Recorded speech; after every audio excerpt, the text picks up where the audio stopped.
Hola, buen día. Mi nombre es Mariela Martínez, soy especialista en contenido en Psicotest.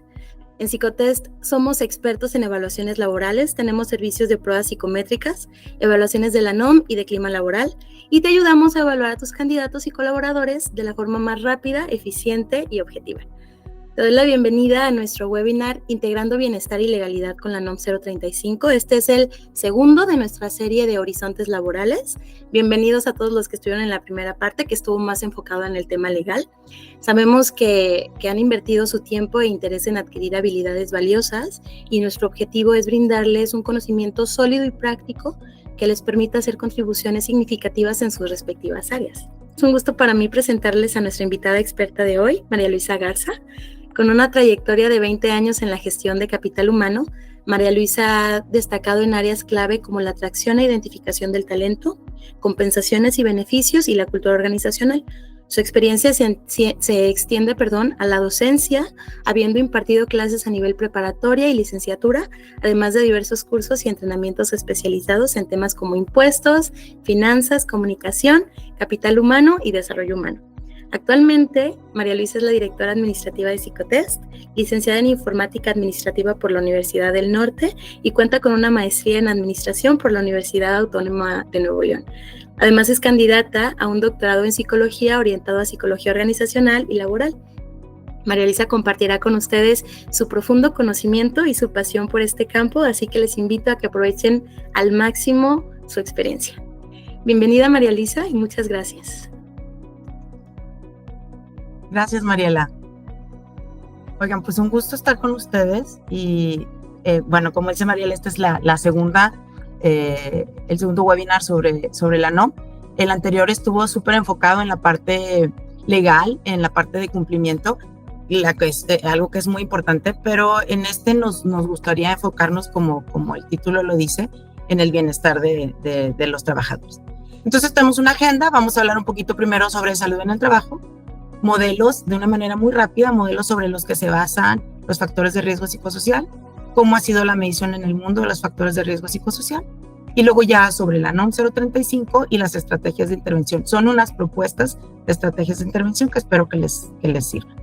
Entonces, de entrada, me gustaría empezar por la definición de salud en el trabajo, que ya en 1950 la OIT y la recién creada en ese momento la Organización Mundial de la Salud la definen como el grado completo de bienestar físico, psicológico y social, y no solo la ausencia de enfermedad de los trabajadores como consecuencia de la protección frente al riesgo.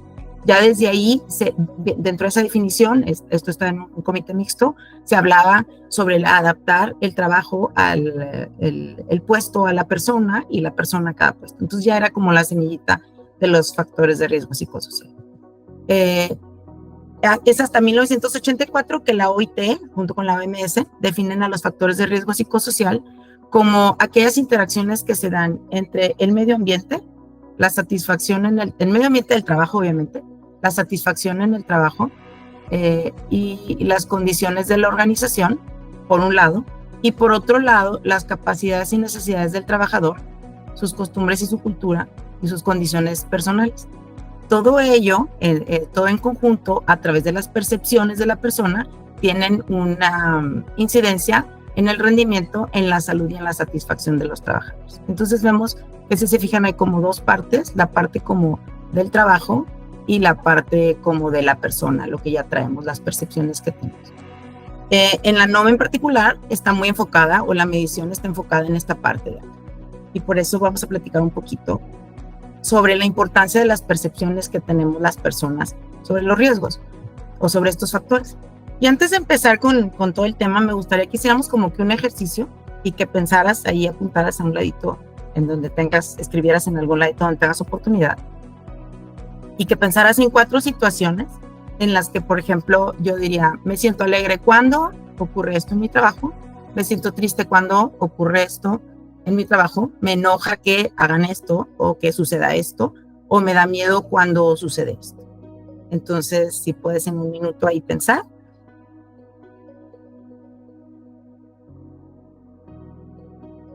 Y les voy a decir, por ejemplo, les voy a compartir las mías.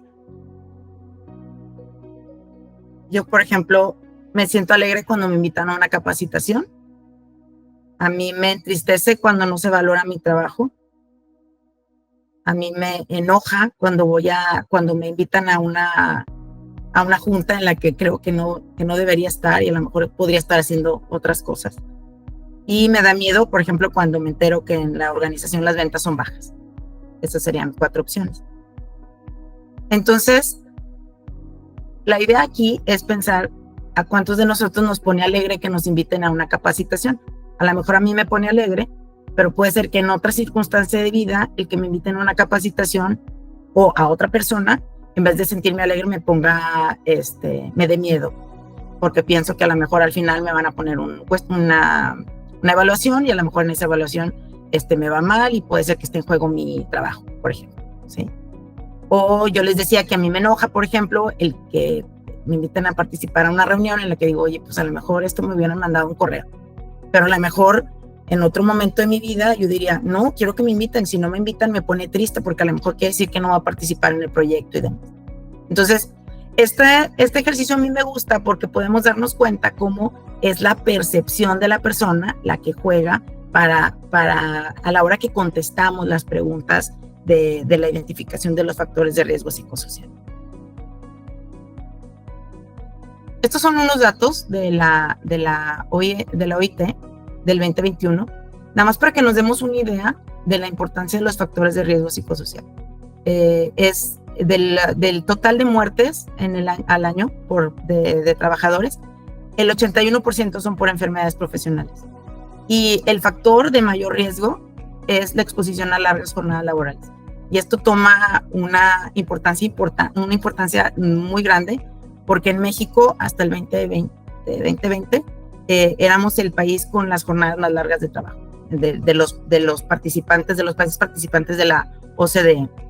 Entonces, bueno, el que haya entrado esta norma en nuestro país quiere decir que la verdad es que sí se está buscando el bienestar de los trabajadores. Entonces, rápidamente les voy a platicar sobre algunos modelos sobre los que se basa la norma o los factores de riesgo psicosocial. De entrada me gustaría platicarles, no sé si alguno de ustedes ya conoce sobre el efecto Hawthorne, es de Elton Mayo. Este es de finales de los 20 del siglo pasado, o sea, hace casi 100 años que se hicieron unos experimentos en una fábrica en la que se buscaba, se hicieron un experimento, se buscaron 2 grupos de trabajadores y lo que se buscaba querían ver el impacto o la relación que tenía las condiciones en el ambiente de trabajo sobre la productividad, así tal. Entonces lo que hacían es que ponían unas lámparas de luz y iban a estar modificando la iluminación para ver su teoría o su hipótesis era que a mayor o a mejor iluminación, pues la productividad iba a subir. Entonces forman estos 2 grupos, se les informa obviamente a los trabajadores que van a formar parte de estos grupos, que va a haber un experimento y demás. No se les dice qué es lo que va a ocurrir, pero se les dice que van a formar parte de un experimento. Y se dan cuenta que pues se mejora la iluminación, sube la productividad. Pero lo curioso es que en el grupo de control, o sea, en el que no había variaciones en la iluminación, también sube la productividad. Y luego bajan la iluminación y la productividad seguía estable o seguía subiendo. Entonces, como que los resultados no les daban mucho sentido, no les hacían mucho sentido y se empiezan a dar cuenta, empiezan a hacer ahora otros, dicen, bueno, a lo mejor en la productividad puede contar el sueldo o puede contar el que ellos participen en la toma de decisiones. No sé si les suena todo esto, pero todo esto son los factores de riesgo psicosocial. Y los que eran los investigadores participaban como si fueran los líderes de sus jefes de trabajo. Los empiezan a hacer que participen, a que den opiniones sobre su trabajo y no terminan de tener una relación clara si era el que les subieran el sueldo, si era que participaban, si eran las condiciones en el ambiente de trabajo. Y lo que ellos descubrieron es que al ser seleccionados las personas recibían una atención especial y esto hacía que los trabajadores sintieran como una especie de orgullo de grupo, ¿sí? Y esto los motivaba a mejorar su desempeño. Entonces, esto los hace llegar a la conclusión de que los empleados ponían más empeño en su trabajo cuando sentían que la gerencia se interesaba por su bienestar. Entonces, obviamente, el que en este siglo, ahora en la actualidad, nosotros tengamos un mayor énfasis en el bienestar de los trabajadores y que ellos lo sepan, va a tener definitivamente una mejora en el desempeño de ellos. Luego, hay diferentes modelos. Los voy a platicar así rapidito porque me gustaría que nos enfocáramos en la parte de las estrategias. Entonces, por ejemplo, está este modelo vitamínico, este sobre la felicidad en el trabajo, pero hace una analogía entre estos factores, entre estos 12 factores y las vitaminas. Ustedes saben que hay algunas vitaminas que si yo tengo una deficiencia, pues debo consumirla, pero si llego a tomar de más de esa vitamina o tener una ingesta mayor de esa vitamina, algunas puede ser que el efecto sea constante, que no pase nada, o algunas puede ser que si tomo de más pueda tener un detrimento en mi salud. Entonces, del mismo tiempo se han hecho diferentes investigaciones en las que con estos 12 factores determinan que hay algunos como la oportunidad de control, por ejemplo, tiene un decremento adicional.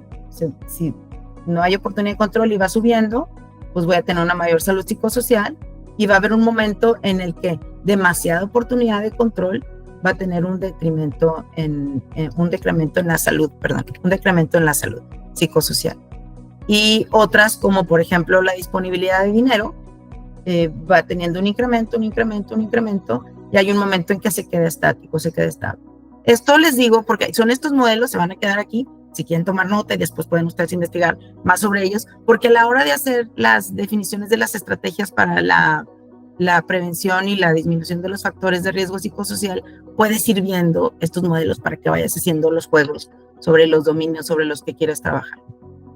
Otro modelo es el de demanda control, este es de Karasek. En este tenemos ahí, originalmente era esta parte, demanda y control, y entonces define 4 tipos de trabajo. El trabajo pasivo, que es donde las demandas o lo que te exige tu trabajo son bajas, pero el control o el conocimiento que tienes que tener también es bajo. Entonces aquí estamos con un trabajo pasivo. Después puede ser que tenga yo mucho control sobre el trabajo, tengo conocimiento y las demandas son bajas.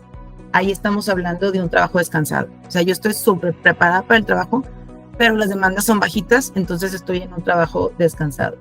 Después está esta parte que se supone que sería la mejor, en donde tengo unas demandas altas, pero estoy súper preparada para eso. Y este es el trabajo al que deberíamos de estar aspirando, porque es en el que las personas estamos más motivadas, porque lo que yo sé lo estoy desempeñando, tengo el control, puedo decidir y me siento como que plena en esta parte.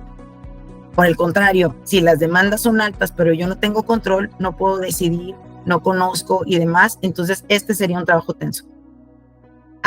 10 años después de que se definió este modelo, agregan otro factor como que es el apoyo social, y el apoyo social funciona como cuando es mayor, ayuda a disminuir el riesgo, y cuando es bajo, es más riesgoso. Entonces, un trabajo con altas demandas, con bajo control y con bajo apoyo social es el trabajo peligroso, es el que tendríamos que ir evitando. Entonces, es parte de lo que les decía para la hora de definir las estrategias.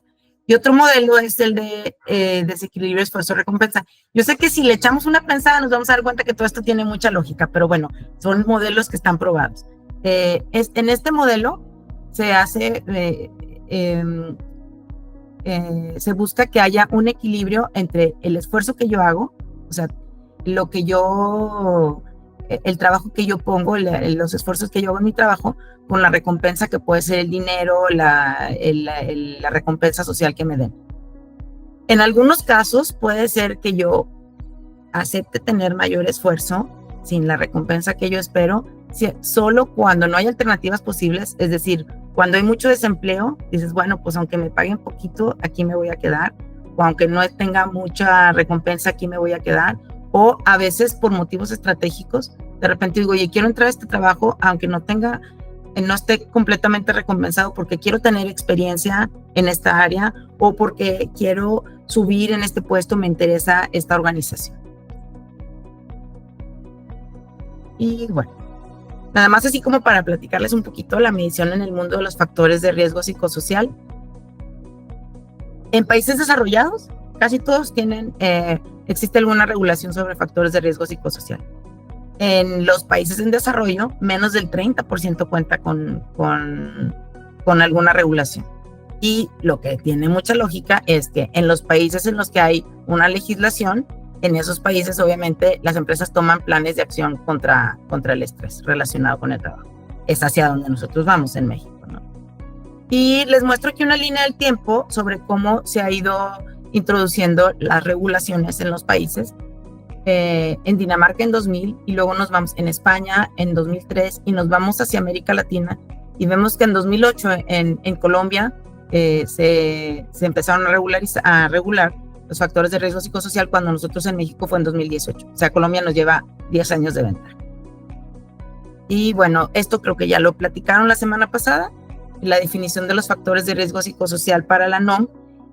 En esta lo que les decía es que es factores de riesgo psicosocial en el trabajo. Entonces, la definición se toma del Reglamento Federal de Seguridad y Salud en el Trabajo y habla sobre cuestiones en el trabajo, ¿no? El objetivo de la norma es que se identifiquen, analicen y prevengan los factores de riesgo psicosocial para prevenir un entorno organizacional favorable en los centros de trabajo. Y lo que se mide son las condiciones en el ambiente. Estas son las 10 dominios: condiciones en el ambiente de trabajo, carga de trabajo, falta de control sobre el trabajo, jornada del trabajo, relación trabajo-familia, liderazgo, relaciones en el trabajo, violencia, reconocimiento y sentido de pertenencia. Sobre los que vamos a ir jugando, ¿no? Y hay una tabla de interpretación de los niveles de riesgo, y a mí me gusta porque la norma lo maneja como un semáforo, en el que, bueno, cuando los niveles de riesgo son muy altos, lo pone en rojo; cuando los niveles de riesgo son nulos, está en celeste. Y da ciertas recomendaciones. Cuando los niveles de riesgo son altos o muy altos, aquí vemos, se parece mucho, pero aquí dice que cuando el nivel de riesgo es alto, tienes que hacer un análisis de cada categoría y dominio, al igual que cuando es muy alto, pero tienes que determinar acciones de intervención, dice, que pueden incluir una evaluación específica, y en estos debes incluir una evaluación específica. No es muy clara la norma, pero esto es cuando son tus niveles de riesgo altos. Yo lo que te recomendaría es que tus niveles de riesgo generales son muy altos o altos. Yo lo que te recomendaría es que de cualquier manera los vayas haciendo por dominio, y a lo mejor te puedes llevar alguna sorpresa de que tengas uno de los dominios en nivel de riesgo alto o muy alto, mientras que tu calificación total no esté en muy alta, por ejemplo, ¿sí? Y que también vayas viendo de manera individual y de manera por áreas. En esto, por ejemplo, te pueden ayudar las plataformas como la de Psicotest, que aplicas los cuestionarios y ya te va dando los resultados. Te los da por persona, te los da por área y te los da por organización completa. Ya, obviamente tú tienes que definir desde un principio qué personas entran en cada área y demás, ¿no? Entonces, pero puedes ir obteniendo estos resultados y ya definir estratégicamente cómo vas a realizar tus intervenciones. Entonces, podemos definir intervenciones de primer nivel. Las intervenciones de primer nivel se centran en el plano organizacional o se aplican para toda la organización. Las de segundo nivel se van a un plano grupal, o sea, a un área, a un departamento, y las de tercer nivel se enfocan en el plano individual. Hay que ser bien cuidadosos, sobre todo en las de primer nivel, porque en la mayoría de las organizaciones trabajan, por ejemplo, personas intergeneracionales, ¿no? Pueden haber jovencitos de 20 años como personas mayores de 50 o 60. Obviamente, no. Como platicábamos al principio sobre las motivaciones o las percepciones de las personas, no necesariamente lo que puede agradarme a mí le va a agradar a una persona de 20 años, por ejemplo, ¿sí?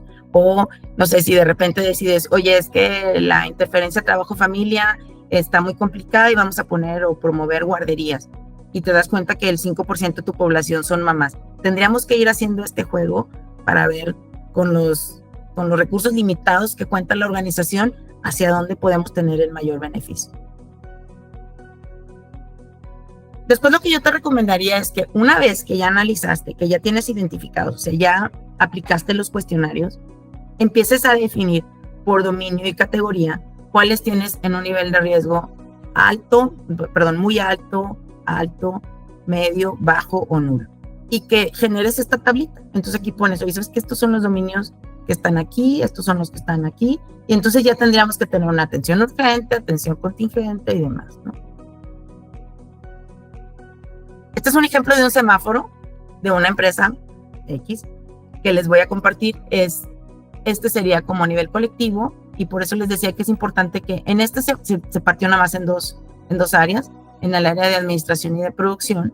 Y entonces vemos, por ejemplo, que en los tres salen la calificación total con un nivel de riesgo medio, ¿sí? Pero podemos ver que, por ejemplo, en el colectivo, en condiciones en el ambiente de trabajo, salen con un nivel de riesgo bajo, pero en administración el nivel de riesgo es nulo en condiciones en el ambiente de trabajo, y en producción sigue siendo bajo. Entonces, estos juegos nos van a poder permitir, oye, ¿sabes qué? A lo mejor en este no le invierto, haría una intervención de segundo nivel, o sea, nada más para el área de producción, en las condiciones en el ambiente de trabajo. Y veremos, ¿verdad?, qué es lo que tengo que hacer porque tengo un nivel de riesgo bajo. Los que me interesarían aquí, si se fijan, son los amarillos, que son los niveles de riesgos más altos, ¿no? Entonces, con esto ya nos vamos dando una idea de hacia dónde podríamos ir dirigiendo nuestros recursos, ¿no? Y les voy a platicar ahora sí un poquito sobre las estrategias de intervención que son ejemplos, y les decía que aquí lo interesante sería el ir enfocando ya sea a un nivel de primer nivel, es decir, algo en lo que quiero trabajar para toda la organización, o algo para una sola área, o algo individual, trabajar para las personas, porque también tenemos que es importante darme cuenta de las personas que tengan un nivel de riesgo muy alto. Puede ser que en una misma organización todos tengan un nivel de riesgo bajo o medio y alguien con un nivel de riesgo muy alto, porque acuérdense que las percepciones de lo que trae la persona, de su cultura y demás, puede traer un problema personal y puede influir en su percepción de nivel de riesgo. Entonces es importante en todos los casos que tengas un acercamiento con la persona, que definas a lo mejor una entrevista, también a lo mejor la persona ni siquiera entendió bien las preguntas, o sea, el conocer de uno a uno qué es lo que está ocurriendo, sobre todo con las personas que traen niveles de riesgo muy altos. Entonces, les decía, les voy a platicar sobre algunas de las intervenciones estratégicas que pudieras estar manejando. La primera, y la que tienes que hacer para cumplir con la norma, la primera es capacitación y sensibilización. Para cumplir con la norma, sí o sí, tienes que tener definida una política de prevención de riesgos psicosociales. En la NOM viene un ejemplo, que es la guía de referencia 4, la puedes poner tal cual y poner el nombre de tu empresa, y esa distribuirla, obviamente que los trabajadores la conozcan. Para esto tienes que explicarle a los trabajadores qué son los riesgos psicosociales o los factores psicosociales, de qué se tratan y que conozcan. Definitivamente, si no cumples con esto y no lo compartiste con tus trabajadores, si tienes una revisión y les preguntan, pues ya tienes una multa por ahí. Pero lo que les comentaba, que el que las personas nos sintamos incluidos ayuda a que nos sintamos más motivados y más. Entonces, el hecho que ellos conozcan que la organización se está preocupando en este sentido, pues obviamente va mejorando el bienestar. Entonces, una es la política de prevención de riesgos psicosociales. Obviamente tú le puedes cambiar y mejorar lo que tú creas, la puedes personalizar de acuerdo con tus valores, con tu misión. Otro, en cuanto a capacitación, pues puedes tener talleres y comunicación sobre el manejo de estrés, sobre comunicación efectiva, sobre resolución de conflictos, inteligencia emocional, liderazgo, prevención de violencia en el trabajo. Esto es importante, a veces ni siquiera nos damos cuenta de qué es violencia en el trabajo. En la NOM está hablando sobre hostigamiento, hay unas preguntas que incluso puedes compartir con tus trabajadores para que sepan, porque a veces nos llevamos muy bien, pero hay una de las personas que se siente ofendida por cómo los estás tratando, por ejemplo. Entonces, es importante estos talleres y comunicación. Al hablar de comunicaciones, a lo mejor pues, no sé, a través de tus grupos de comunicación que tienes de WhatsApp, o cómo te comuniques por correo, como tengas carteles en las entradas, el que vayas poniendo, sensibilizando a las personas sobre estos factores. Otra es, por ejemplo, capacitación sobre finanzas personales. Ocurre en algunos casos, sobre todo en los lugares donde las horas extras son pagadas, pues hay personas, ¿se acuerdan al principio que les decía? A mí me pone contento que, a lo mejor si yo necesito dinero, me pone contenta que me pongan a trabajar horas extras porque voy a tener dinero extra. Es más, esto lo estoy buscando. Pero si voy a tener una reunión en la noche, pues me va a molestar que me enoja que me pongas horas extras. Y en algunas empresas, los trabajadores obtienen mayor dinero por la parte de las horas extras. Entonces, el que tú les des una capacitación sobre finanzas personales, sobre todo ahora que vienen estas nuevas reglas de las horas extras y demás, es importante que conozcan también sobre eso. Otro, por ejemplo, capacitación sobre manejo efectivo del tiempo, ¿sí? Entonces aquí la idea es que te pongas tan creativo como tú veas las necesidades de tu organización. Por ejemplo, unos ejemplos de técnicas para manejo del tiempo. O sea, está la técnica Pomodoro, no sé si hayan oído de ella, a lo mejor la puedes implementar en tu organización y decir, ¿sabes qué? Vamos a trabajar 25 minutos, te pones un timer, 25 minutos, y luego a los 25 haces pero estás enfocado en una tarea, a los 25 minutos haces una pausa y 5 minutos en los que te paras, caminas, vas a tomar agua, no sé, ¿sí?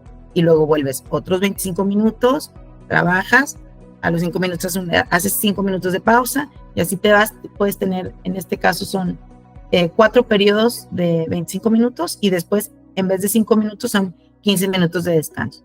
Y puedes ponerle, no sé si se acuerdan de algún anuncio, y no quiero anunciar marcas, pero no sé si se acuerdan que había un anuncio que decía 5 minutos Milky Way, ¿no? Que se iba la persona y se comía el chocolate y como que descansaba y tenía un relax. Bueno, pues podrías poner tus 5 minutos psicotest para nosotros, por ejemplo, o 5 minutos el nombre de tu empresa, o ponerle como tú definas, ¿no?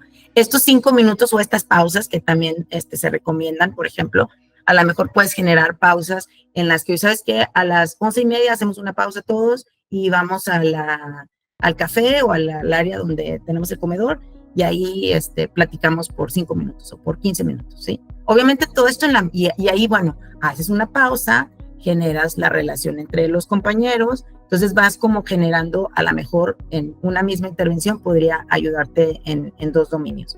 Esto tendrías tú que ir viendo cómo lo acomodas de acuerdo a las necesidades de tu organización.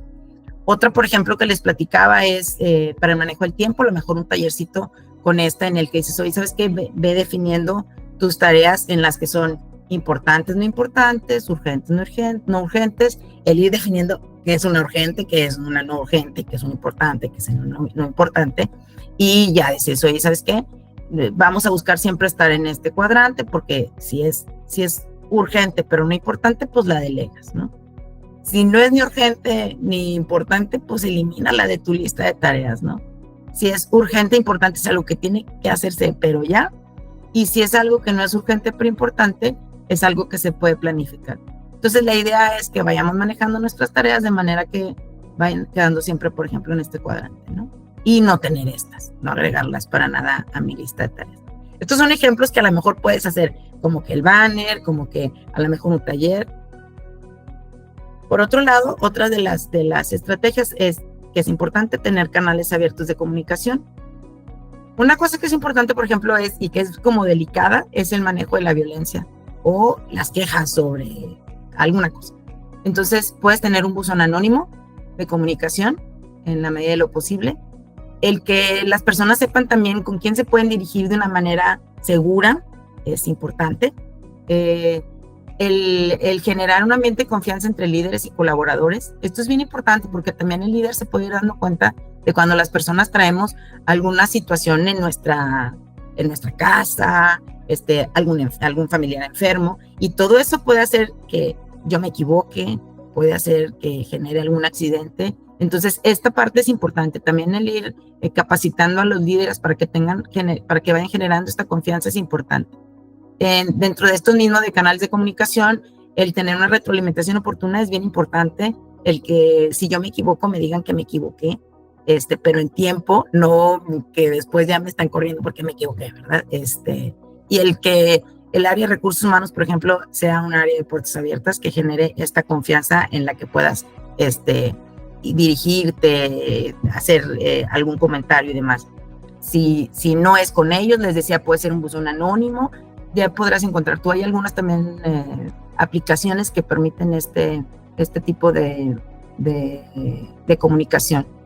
Una parte que es importante también cuando ponemos los cuestionarios de la NOM y que ellos saben que no es anónimo, porque tú tienes que la tenemos que tener identificado. Esa parte tienes que ser bien claro de que no es anónimo porque tenemos que tenerlos identificados en caso de que se requiera alguna intervención, ¿verdad? Pero en esta comunicación sí buscaremos que fuera anónimo. Otro punto sería el gestión de las cargas laborales. Y aquí, bueno, es una invitación a siempre estar haciendo una revisión de los puestos, de las tareas de cada puesto, una redistribución de tareas, porque a través de los resultados de esta identificación tú te vas a poder dar cuenta si a lo mejor hay algunos puestos que están súper cargados, que a lo mejor fueron evolucionando y les fuimos poniendo tareas que ni siquiera ya les correspondían o que pueden ser redistribuidas. El poner límites de trabajo, ¿sí? También es importante para este tema de las horas extras y demás. Eso, oye, ¿sabes qué? Hasta aquí se puede esta persona. También el generar este compañerismo, decir, oye, ¿sabes qué? A lo mejor yo te puedo ayudar en esta parte, o que se puedan hacer como estas, que puedes tener variación de tareas y que pueda yo participar en diferentes tareas. También puede ser eso. Una parte bien importante es la desconexión laboral, y creo, por ejemplo, en mi generación era bien padre que te decían, ¿cómo estás? No, hombre, bien ocupado, tengo muchas tareas, estoy haciendo muchas cosas. Era así como te daba estatus, tener muchas cosas. Y obviamente, pues eso no está tan bueno. Nos vamos dando cuenta que es importante el tener un horario de trabajo y demás. Entonces, el promover esta desconexión laboral, el tener con tus líderes también, hacerlos conscientes de que, oye, en el horario de trabajo hay que respetar los horarios de comida, sobre todo, por ejemplo, en momentos o en organizaciones en donde se hace home office y que no te queda muy claro quién está en su lugar de trabajo o quién está comiendo. O sea, el tener bien claro cuáles son los horarios de comida, cuáles son los horarios de salida, y respetar esta desconexión laboral es importante. También es algo que se agradece por parte de los trabajadores y sientes que te están cuidando, ¿no? Y otra parte importante es, a lo mejor yo tengo mucho trabajo, tengo muchas tareas, pero el ser consciente del valor de mis actividades que generan en el servicio que da la organización es una parte bien importante. O sea, el saber el granito de arena que estoy aportando yo, por ejemplo, para que Psicotest ayude a las organizaciones a obtener a los mejores candidatos. Oye, aunque no sea yo quien esté vendiendo, aunque no sea yo la que está desarrollando el producto, me hace ser consciente de la importancia de mi tarea, de mi labor, ¿sí? El que tú hagas consciente a la persona del pedacito importante que está haciendo para el servicio completo que da la organización es importante. Nos ayuda a las personas a tener ese sentido de la tarea que estamos teniendo.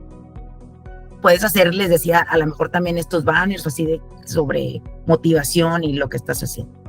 Otra es flexibilidad y autonomía laboral. Flexibilidad en horarios en la medida de lo posible. Flexibilidad, por ejemplo, en permisos. Si a lo mejor tienes un festival de tus hijos, o si a lo mejor tienes algún familiar enfermo.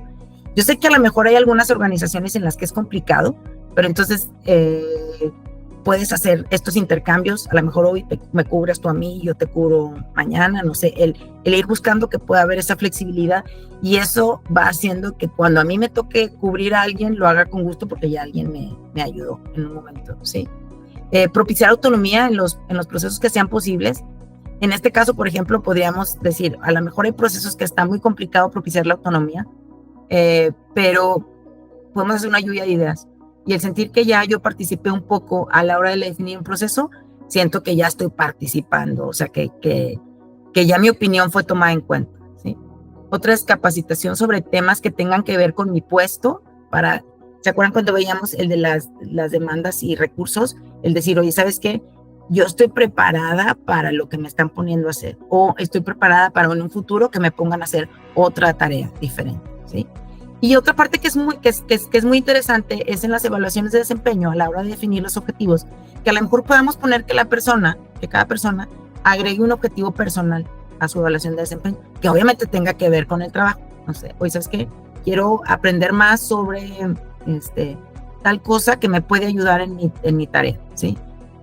Quiero aprender el otro idioma porque a lo mejor vamos a tener clientes de ahora de tal país, ¿sí?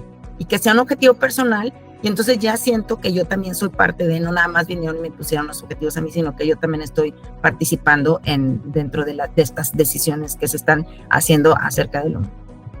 Otro punto es, ¿se acuerdan cuando vimos el de el de Cárcel, que era demanda control, y que decíamos que el apoyo social nos ayudaba, o sea, el apoyo social ayuda a disminuir los riesgos cuando las demandas son muy altas o el control es muy alto.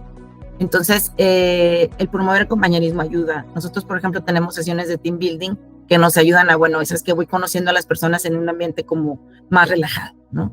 Estas sesiones, por ejemplo, de team building, luego las empezamos a hacer por áreas. Cada área organiza el team building. Y está muy padre porque luego nos va haciendo como que sensibles de lo que se hace en cada área, porque nos van como que compartiendo lo que hacen. Entonces, una manera como de ir conociendo y de saber ponerte un poquito en los zapatos del otro. No sé, pausas para tomar café o para convivir, como les compartía hace rato. No sé, hacer el día de la familia o el día de la mascota o el día de lo que tú definas de acuerdo a tu población, ¿no? De acuerdo a tus personas.